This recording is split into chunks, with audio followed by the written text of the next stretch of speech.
નમસ્કાર વિદ્યાર્થી મિત્રો, એસએન વિદ્યાલયના ઈ લર્નિંગ પ્રોગ્રામમાં હું ફરી એકવાર આપ સૌનું હાર્દિક સ્વાગત કરું છું. વિદ્યાર્થી મિત્રો, અગાઉના વિડીયોની અંદર આપણે ચાલુ ભૂતકાળ ધ પાસ્ટ કન્ટિન્યુઅસ ટેન્સ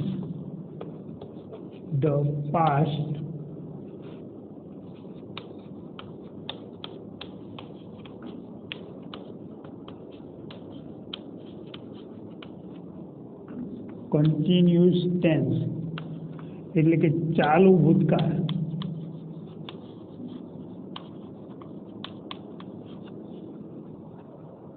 આપણે અગાઉના વિડીયોની અંદર ધ પાસ્ટ કન્ટિન્યુઅસ ટેન્સ એટલે કે ચાલુ ભૂતકાળ વિશે આપણે શરૂઆત કરી કે ચાલુ ભૂતકાળ ક્યારે વપરાય. તો કોઈ ક્રિયા ભૂતકાળની અંદર અમુક સમયે ચાલુ હતી એવી ક્રિયા દર્શાવવા માટે ચાલુ ભૂતકાળ વપરાય. અત્યારે એ ક્રિયા પૂરી થઈ ગઈ છે પણ ભૂતકાળની અંદર એ ક્રિયા ચાલુ હતી. આવી ચાલુ ક્રિયા અમુક સમયે ચાલુ હતી એવી ક્રિયાને દર્શાવવા માટે ચાલુ ભૂતકાળ વપરાય. એ સિવાય ભૂતકાળમાં કોઈ એક ક્રિયા થઈ રહી હતી ત્યારે બીજી ક્રિયા થાય તો આવી ક્રિયાને દર્શાવવા માટે પણ ચાલુ ભૂતકાળ વપરાય. ચાલુ ભૂતકાળની અંદર આપણે કેટલાક ઉદાહરણો દ્વારા એને સમજી લીધું. એ સિવાય આપણે ટુ પ્લે ક્રિયાપદ દ્વારા ત્રણેય પુરુષો સાથે એકવચન અને બહુવચનમાં કેવી રીતે વપરાય એ પણ આપણે જોઈ લીધું. તો વિદ્યાર્થી મિત્રો, આપણે જ્યારે ઉદાહરણો જોયા ત્યારે આપણે ક્રિયાપદની પાછળ આઈએનજી પ્રત્યય લગાડતા હતા. તો આ આઈએનજી પ્રત્યેના નિયમ અગાઉ આપણે ચાલુ વર્તમાનકાળની અંદર પણ શીખેલા છે. તો અત્યારે આપણે ચાલુ ભૂતકાળની અંદર ફરીથી એકવાર આ ક્રિયાપદના આઈએનજી પ્રત્યેના નિયમો આપણે જોઈ લઈએ.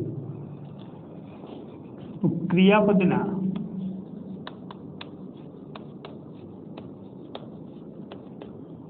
આઈએનજી પ્રત્યેના નિયમ. તો આપણો પહેલો નિયમ છે ક્રિયાપદના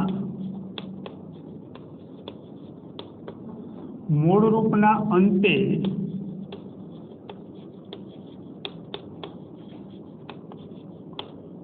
ઈ આવેલો હોય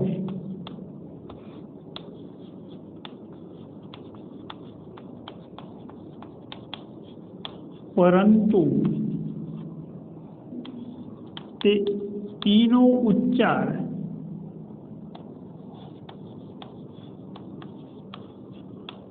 થતો ન હોય તો તે ઈને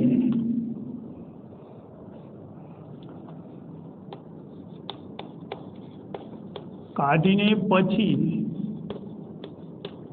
આઈએનજી પ્રત્યય લગાડવામાં આવે છે. આ થયો આપણો પહેલો નિયમ કે ક્રિયાપદના મૂળરૂપના અંતે આપણને ઈ આપેલો હોય અને આ ઈ જે છે એ છેડે ઈ આપેલો છે પણ ઈનો ઉચ્ચાર થતો ન હોય શબ્દની અંદર તો એ ઈને કાઢી અને પછી આપણે આઈએનજી પ્રત્યે લગાડવાનું છે. જોઈએ આપણે એક્ઝામ્પલ.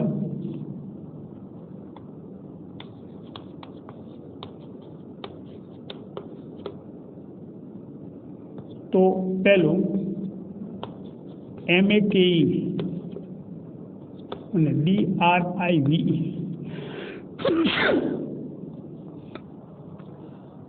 મેક. તો અહીંયા આપણે MAKE તો જે ક્રિયાપદ આપેલું છે ક્રિયાપદના અંતે આપણને ઈ આપેલો છે અને અહીંયા ડ્રાઈવ DRIVE તો ડ્રાઈવ એ ક્રિયાપદના અંતે પણ આપણને ઈ આપેલો છે પણ આપણે જ્યારે એનો ઉચ્ચાર કરીએ છીએ મેક ડ્રાઈવ તો અંતે પાછળ જે આપણને ઈ આપેલો છે ઈનો ઉચ્ચાર થતો નથી. જો આપણે ફરીથી આપણે ઉચ્ચાર કરીએ મેક ડ્રાઈવ તો આ ઉચ્ચારની પાછળ આપણે ઈનો ઉચ્ચાર થતો નથી. જ્યારે આપણે ક્રિયાપદના મૂળરૂપના અંતે ઈ આપેલો હોય અને એ ઈનો ઉચ્ચાર ન થતો હોય તો એ ઈને કાઢી નાખવાનો. MAK ઈને આપણે કાઢી નાખ્યો અને પછી ING પ્રત્યે લગાડવાનો. સમજાયું? ડ્રાઈવ, તો અહીંયા પણ જે પાછળ ઈ આપેલો છે ઈનો ઉચ્ચાર થતો નથી, તો ઉચ્ચાર ન થતો હોય તો એને પણ આપણે ઈને કાઢી નાખવાનો અને કાઢીને પછી ING પ્રત્યે લગાડવાનો. સમજાઈ ગયું? ખાસ એટલું યાદ રાખવાનું કે જે પાછળ ઈ આપેલો છે એ ઈનો ઉચ્ચાર થતો ન હોવો જોઈએ. જો ઈનો ઉચ્ચાર ન થાય તો આપણે ઈને કાઢી અને પછી ING પ્રત્યે લગાડવાનું. પણ એવું પણ બને કે ક્યારેક ઈનો ઉચ્ચાર થાય તો પરંતુ બી અને સી જેવા ક્રિયાપદો માં અંતે આવેલા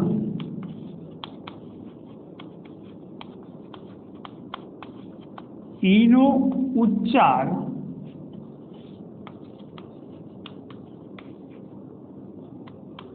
થાય છે. તેથી તેની પાછળ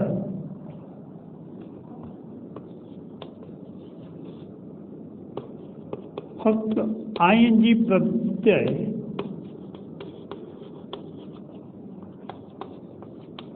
લગાડવામાં આવે છે. હવે અહીંયા આપણે એક્ઝામ્પલમાં જોઈએ બી અને સી.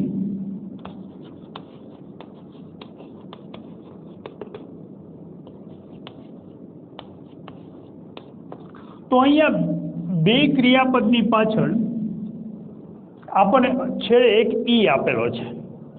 હવે આનો ઉચ્ચાર કરીએ આપણે બી, તો બી ની પાછળ ઈનો ઉચ્ચાર થાય છે. બી થાય છે.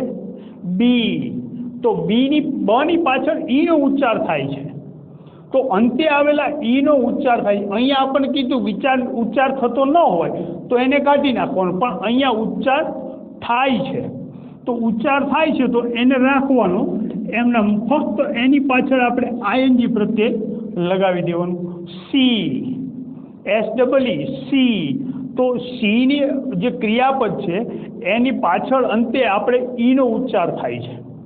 તો જ્યારે ઉચ્ચાર થતો હોય તો એ ઈને એમ નામ રાખવાનો અને ING પ્રત્યે લગાડી દેવાનો. સમજાઈ ગયું? જો ઉચ્ચાર ન થતો હોય, છેડે આવેલા ઈનો ઉચ્ચાર થતો ન હોય તો એ ઈને કાઢી નાખવાનો. પણ જ્યારે ક્રિયાપદના અંતે તમને ઈ આપેલો હોય અને ઈનો ઉચ્ચાર થતો હોય તો એવા સંજોગોમાં ઈને રાખવાનો, પણ એની પાછળ ફક્ત ING પ્રત્યે લગાડી દેવાનું. સમજાઈ ગયું? હવે આપણે તો આગો નિયમ જોઈએ.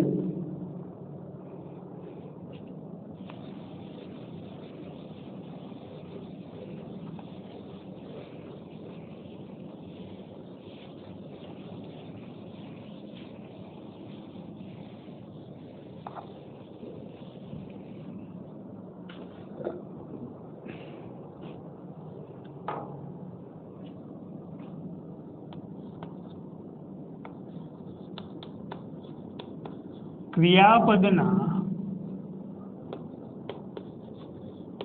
મૂળ રૂપને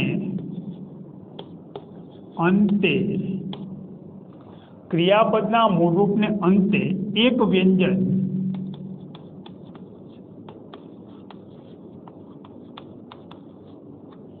વ્યંજન હોય અને તેની આગળ, એટલે કે વ્યંજનની આગળ જો એક જ સ્વર હોય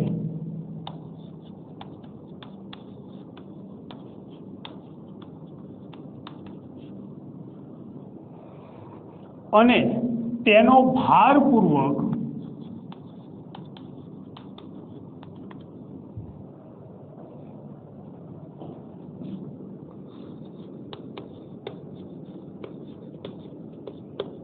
ઉચ્ચાર થતો હોય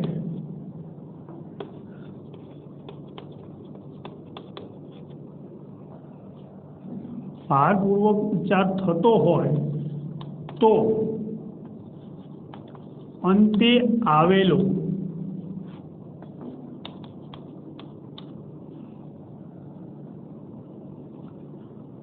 વ્યંજન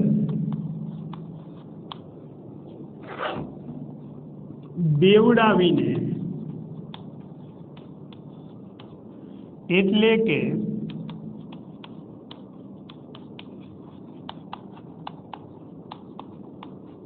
બે વાર લખીને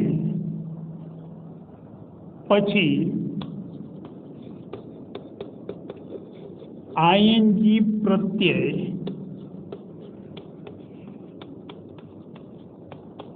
લગાડવામાં આવે છે. આપણો એક નિયમ કે ક્રિયાપદના મૂળ રૂપના અંતે એક વ્યંજન હોય. વ્યંજન એટલે તમને બધાને ખબર જ છે કે એ ઈ આઈ ઓ યુ આ 5 સ્વર એ સિવાયના બધા વ્યંજન. એટલે કે ક્રિયાપદના મૂળ રૂપના અંતે એક વ્યંજન હોય અને તેની આગળ એ એક વ્યંજન છે એની આગળ એક જ સ્વર હોય અને તેનો ભારપૂર્વક જો ઉચ્ચાર થતો હોય તો જે છેલ્લે જે વ્યંજન આવેલો છે એ વ્યંજનને બેવડાવીને એટલે કે બે વાર લખી અને પછી આઈએનજી પ્રત્યે લગાડવાનું. આપણે જોઈએ એક્ઝામ્પલ. તો પહેલું એક્ઝામ્પલ સ્વિમ અને બીજું વિન. તો અહીંયા ક્રિયાપદના મૂળ રૂપના અંતે એક વ્યંજન. તો ક્રિયાપદનો છેલ્લો અક્ષર જે છે એ આપણો બેમાં વ્યંજન છે. અહીંયા એમ છે, અહીંયા એન છે, અહીંયા બે વ્યંજન છે અને તેની આગળ એક જ સ્વર હોય. તો આ એમ અને એન એની આગળ એક જ સ્વર છે આઈ. સ્વર 5 છે એ ઈ આઈ ઓ યુ. આ 5માંથી કોઈ પણ એક હોય. અહીંયા એમની આગળ પણ આઈ છે, એનની આગળ પણ આઈ છે, બે સ્વર જ છે, એક જ સ્વર છે. પાછો આઈની પાછળ અહીંયા ડબલ્યુ છે, અહીંયા પણ ડબલ્યુ છે, એટલે એક જ સ્વર છે અને એનો ભારપૂર્વક ઉચ્ચાર થાય. તો જ્યારે આપણે બોલીએ ઉચ્ચાર ત્યારે એ સ્વરનો ઉચ્ચાર થતો હોય. સ્વીમ, તો સ્વીની સાથે ઈ ઉચ્ચાર થાય છે. વીન, તો વીની વની સાથે ઈનો ઉચ્ચાર થાય છે. તો જ્યારે એ સ્વરનો ઉચ્ચાર થતો હોય તો જે આપણને છેલ્લો વ્યંજન છે SWIM, અહીંયા આપણને છેલ્લે જે વ્યંજન છે એ વ્યંજન બેવડાવી એટલે કે બે વાર લખી અને પછી આઈએનજી પ્રત્યે લગાડવાનું. સમજાઈ ગયું? અહીંયા એન છેલ્લો વ્યંજન, તો એને પણ બે વાર લખી અને આઈએનજી લગાડવાનું. સમજાઈ ગયું? પરંતુ આપણે જોઈએ કે ક્રિયાપદના મૂળરૂપના અંતે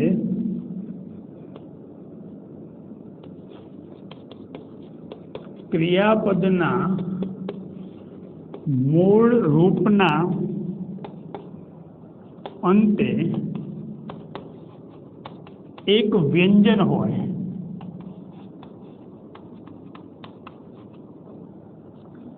અને તેની આગળ બે સ્વર હોય તો છેલ્લે આવેલો વ્યંજન બેવડાતો નથી. ફક્ત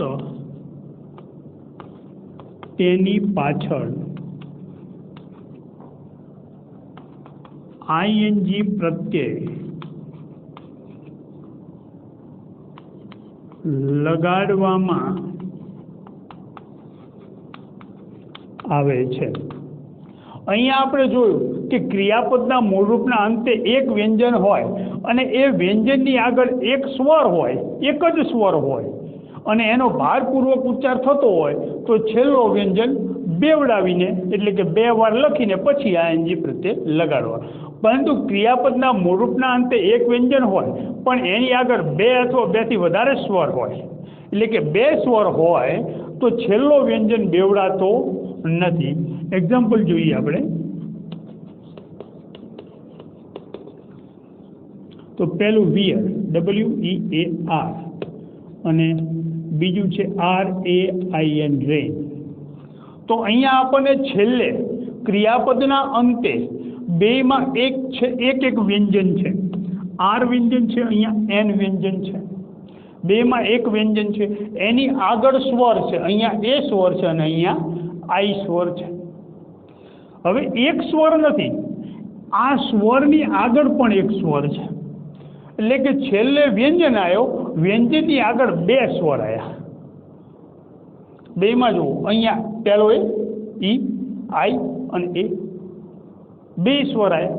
તો જ્યારે 2 સ્વર હોય એક વ્યંજન અને એની પછી એની આગળના 2 સ્વર હોય ત્યારે ફક્ત એક ક્રિયાપદની પાછળ ING પ્રત્યય લગાડી દેવાનો. સમજાઈ ગયું? અહીંયા કંઈ નહીં, છેલ્લો વ્યંજન બેવડાવવાનો નથી.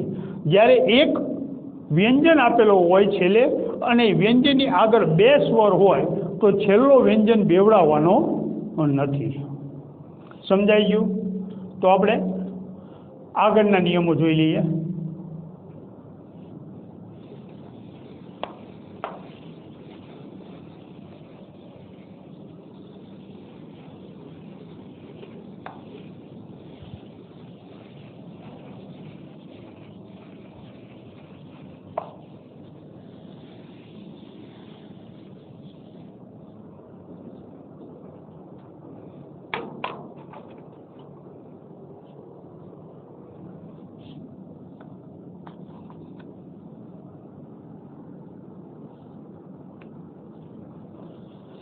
આપણે અગાઉ જોયું કે ક્રિયાપદના મૂળરૂપના અંતે એક વ્યંજન હોય અને એની આગળ એક સ્વર હોય અને એનો ભારપૂર્વક ઉચ્ચાર થતો હોય તો આપણે છેલ્લો વ્યંજન બેવડાવીને લખતા હતા. અને ભારપૂર્વક ઉચ્ચાર થતો ન હોય તો ક્રિયાપદના મૂળરૂપના અંતે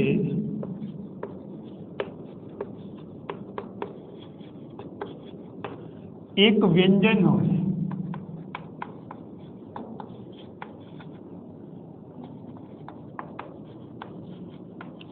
અને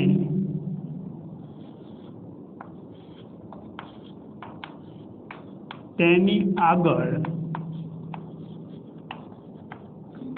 એક જ સ્વર હોય અને તેનો એટલે કે સ્વરનો ભારપૂર્વક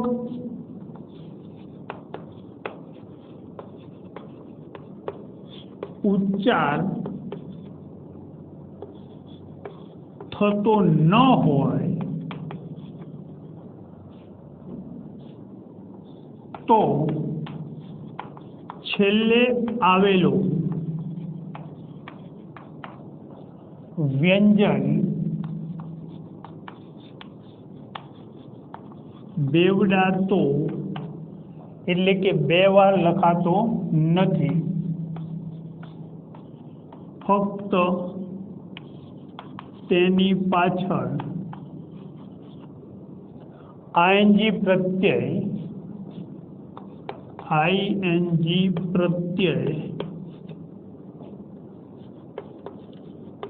લગાડવામાં આવે છે. આ થયો આપણો એક વધારે નિયમ કે ક્રિયાપદના મૂળરૂપના અંતે એક વ્યંજન હોય અને એ વ્યંજનની આગળ એક સ્વર હોય અને એ સ્વરનો જો ભારપૂર્વક ઉચ્ચાર થતો ન હોય તો જે છેલ્લે જે વ્યંજન આવેલો છે એ વ્યંજનને બેવડાવવાનો નથી, ફક્ત ING પ્રત્યય લગાડવાનો છે. એક્ઝામ્પલ જોઈએ આપણે. તો અહીંયા ઓપન, તો આ જે આપણને ક્રિયાપદ આપેલું છે ઓપન, એ ઓપનની પાછળ છેલ્લે એક એન વ્યંજન આપેલો છે, એની આગળ એક જ સ્વર આપેલો છે, કારણ કે ઈ પછી પાછો પી વ્યંજન આવે છે એટલે એક જ સ્વર છે, એટલે કે છેલ્લે એક વ્યંજન આપેલો છે, વ્યંજનની આગળ એક સ્વર આપેલો છે અને પછી પાછું વ્યંજન છે, એટલે વ્યંજનની જે છેલ્લે વ્યંજન છે એની આગળ એક જ સ્વર છે, પણ જ્યારે આપણે એનો ઉચ્ચાર કરીએ છીએ ત્યારે એ સ્વરનો ઉચ્ચાર થતો નથી.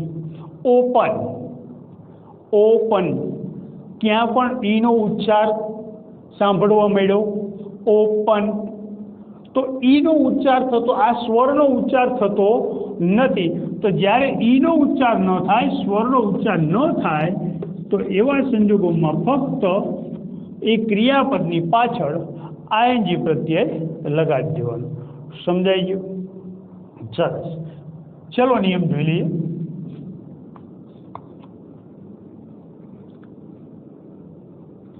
ક્રિયાપદના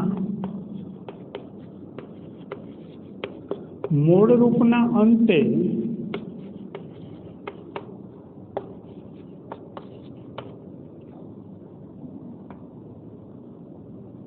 આઈ ઈ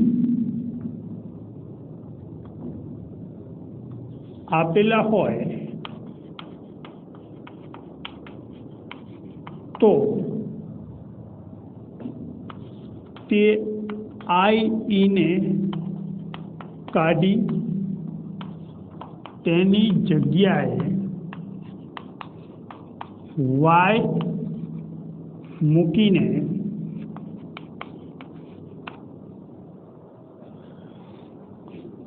પછી આઈએનજી પ્રત્યય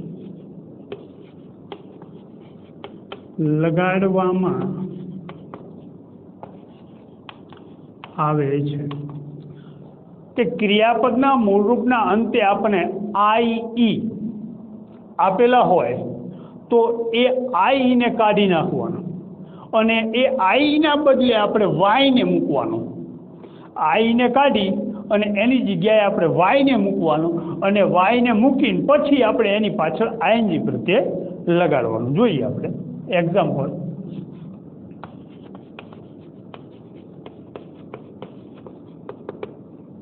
પહેલું LIE લાઈ, બીજું TIE ટાઈ. બે ક્રિયાપદો આપેલા છે, બેના અંતે છેડે આપણને આઈ આપેલું છે. તો આપણો નિયમ શું કહે છે કે ક્રિયાપદના મૂળરૂપના અંતે આઈ આવેલું હોય તો એ આઈ ને કાઢી નાખવાનું. તો આપણે આઈ ને કાઢી નાખી. ચલો આઈ કાઢી એટલે અહીંયા ફક્ત એલ છે અને અહીંયા ફક્ત ટી રે. તો હવે શું કરવાનું છે કે કાઢી લીધા પછી એની જગ્યાએ વાય મૂકવાનો છે. તો એલ આઈની જગ્યાએ આપણે વાય મૂક્યો તો એલ વાય અને ટી વાય થયું, અને પછી વાય મૂક્યા પછી એની પાછળ આઈએનજી પ્રત્યય લગાડવાનો. સમજાઈ ગયું? તો આ નિયમો આપણે પાકા કરવાના છે. તો વિદ્યાર્થી મિત્રો, આ છે આપણા ક્રિયાપદના આઈએનજી પ્રત્યેના નિયમો. સમજાઈ ગયા? અગાઉ આપણે ચાલુ વર્તમાન કાળની અંદર ફરી એકવાર જોયા છે અને અત્યારે પણ આપણે ફરી એકવાર જોઈ લીધા. જો એ જગ્યાએ પાકા ના કર્યા હોય તો અત્યારે પાકા કરી લેજો, કારણ કે આપણે જ્યારે ખાલી જગ્યા પૂછી ત્યારે ક્રિયાપદના આઈએનજી પ્રત્યેના નિયમોની જરૂર પડશે. તો વિદ્યાર્થી મિત્રો, આ નિયમો પાકા કરી લેજો. હવે પછીના વિડીયોની અંદર આપણે ચાલુ ભૂતકાળની હકાર વાક્ય રચના, નકાર વાક્ય રચના અને પ્રશ્ન વાક્ય રચના જોઈશી. એના સમયદર્શક શબ્દો એ પણ આપણે પાકા કરવાના છે. તો સમયદર્શક શબ્દ જોઈશી અને કેટલીક ખાલી જગ્યાઓ આપણે પૂરી અને જોઈ લઈશી કેવી રીતે ખાલી જગ્યા પૂરવામાં આવે છે. ત્યાં સુધી આ નિયમો આપણે પાકા કરી નાખજો. નમસ્કાર.